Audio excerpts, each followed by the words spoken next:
Pendidikan seharusnya menjadi hak dasar bagi setiap warga negara di Indonesia, yang dimana itu seharusnya sudah disediakan dan sudah difasilitasi oleh pemerintahan. Namun, student loan ini sebenarnya mencerminkan bahwa di sini ada ketimpangan pendidikan yang dimana pendidikan itu belum aksesibel, yang dimana seharusnya ini adalah cerminan dari pemerintah untuk membenahi permasalahan ini terlebih dahulu, bukannya untuk memberikan solusi sementara kepada masyarakat berupa pinjaman, yang dimana masyarakat harus menghutang hanya untuk belajar, yang dimana dalam artian mereka hanya bisa melunasinya nanti ketika mereka sudah bekerja, yang dimana itu berarti seorang warga negara harus bekerja terlebih dahulu untuk mendapatkan akses pendidikan. Sebelum masuk lebih dalam, saya akan memberikan dua sanggahan utama dari pidato tim pro. Pertama, mereka mengatakan bahwa beasiswa itu tidak cukup, maka dari itu mereka butuh student loan. Sebenarnya tidak, karena ketahuilah beasiswa itu sangat cukup, karena banyak beasiswa dari pemerintah dan juga banyak beasiswa yang disediakan oleh swasta. Maka dari itu aksesnya cukup besar dan cukup banyak. Kalaupun memang betul yang dikatakan bahwa beasiswa itu tidak cukup, maka tetap saja ada dana bantuan lain seperti PIP atau subsidi dan lain sebagainya yang memang diperuntukkan untuk membantu aktor-aktor rentan yang sekiranya itu butuh dibantu untuk bisa mengakses pendidikan. Dan sebenarnya kalau dipikir ini memang lebih buruk dari sisi pro, karena mereka mengatakan bahwa memang sudah seharusnya negara itu memprioritaskan sumber keuangannya untuk diarahkan ke arah pendidikan dengan mengadakan student loan, yang padahal itu akan jauh lebih baik kalau misalkan diperuntukkan untuk menggunakan beasiswa saja, karena beasiswa dimana masyarakat tidak perlu membayar di kemudian hari, dan itu merupakan bentuk bantuan murni dari pemerintah untuk membantu warga negara mereka untuk mengakses pendidikan. Lalu sanggahan yang kedua, bahwa beasiswa itu sistemnya sangat sulit. Sebetulnya tidak, karena apa? Karena banyak sekali opsi yang bisa kita lihat, seperti misalnya kalau misalkan individu itu pintar di akademik, mungkin beasiswanya itu bisa melalui tes akademik, tes tertulis, atau esai, dan lain sebagainya. Dan kalaupun individu tersebut tidak pintar dalam hal akademik, bisa saja banyak sekali beasiswa yang menyediakan melalui prestasi-prestasi non-akademik seperti karya seni atau olahraga dan lain sebagainya.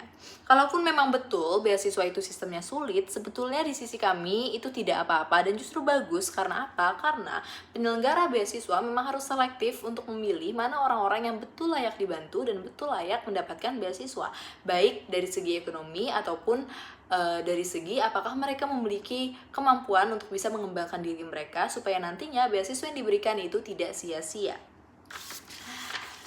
Di mosi ini akan ada 3 aktor utama yang akan terlibat. Yang pertama adalah pemerintah, yaitu pihak yang membuat regulasi untuk hal ini. Dan juga pemerintah bertanggung jawab untuk memastikan pendidikan serta perekonomian dari masyarakat di negara.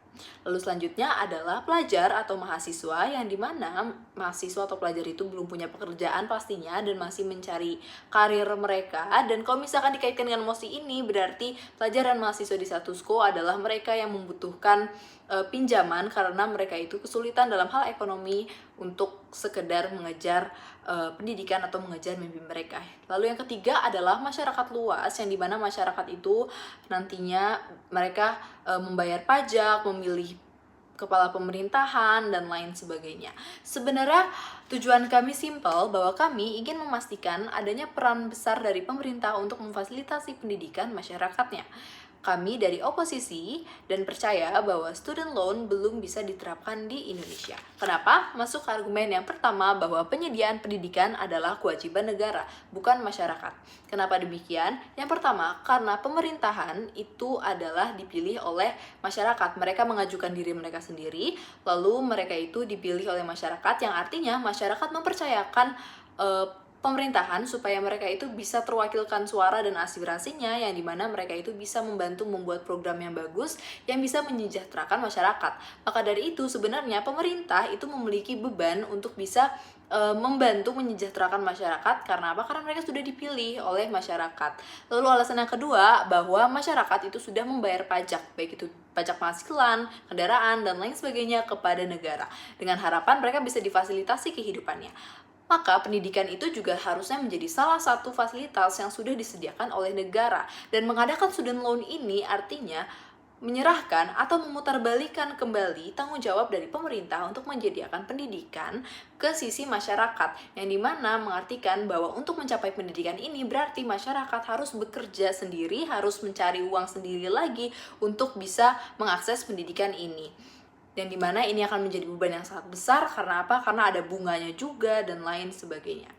Dan pinjaman adalah solusi yang sementara. Ini juga jawaban dari statement tim pro tadi yang mengatakan bahwa ini solusinya long term, tapi sebenarnya tidak. Karena apa? Karena ketika lulus nanti, meskipun tadi sudah dibilang bahwa oh ini mungkin pembayarannya bisa bertahap dan lain sebagainya, tetap saja ada bunga yang harus dibayarkan. Mereka juga harus membayar hutang yang sebelumnya mereka buat, dan ini tidak bisa membuat mereka memaksimalkan potensi mereka atau memaksimalkan perputaran uang mereka di masa yang akan datang, sehingga ini mungkin saja akan menghambat roda perekonomian individu mereka, sehingga mereka tuh yang tadinya bisa membuka industri baru UMKM, mereka jadi tertunda dulu karena mereka harus membayar hutang mereka. Lalu argumen yang kedua bahwa negara kita itu belum siap untuk menerapkan ini. Kenapa? Alasan yang pertama bahwa masyarakat di Indonesia itu terlalu banyak.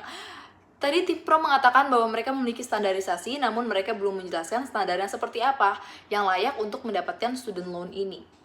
Dan kalau misalkan semuanya itu berbarengan meminjam uang, itu tidak akan bisa. Karena apa? Karena uangnya itu terbatas dan uang itu juga harus diputar juga. Dan kalaupun bisa dan dipaksakan, maka itu artinya nanti itu akan sangat menghambat roda perekonomian dari negara. Karena apa? Karena uang yang bisa digunakan untuk subsidi di berbagai sektor atau melakukan perkembangan di berbagai sektor itu harus difokuskan terhadap hutang.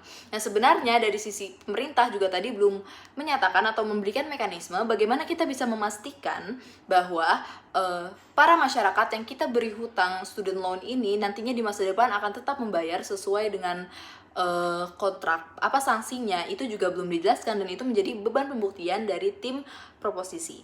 Dan dimana kalau misalkan ini dipaksakan, ini akan sangat mengganggu stabilitas keuangan di Indonesia. Yang kedua adalah fasilitas pendidikan khususnya perguruan tinggi itu belum cukup kuotanya, karena itu belum aksesibel, baik dari fasilitas pengajar, ruang guru, dan lain sebagainya itu masih sedikit. Maka dari itu kita harus benahi terlebih dahulu dengan memperbanyak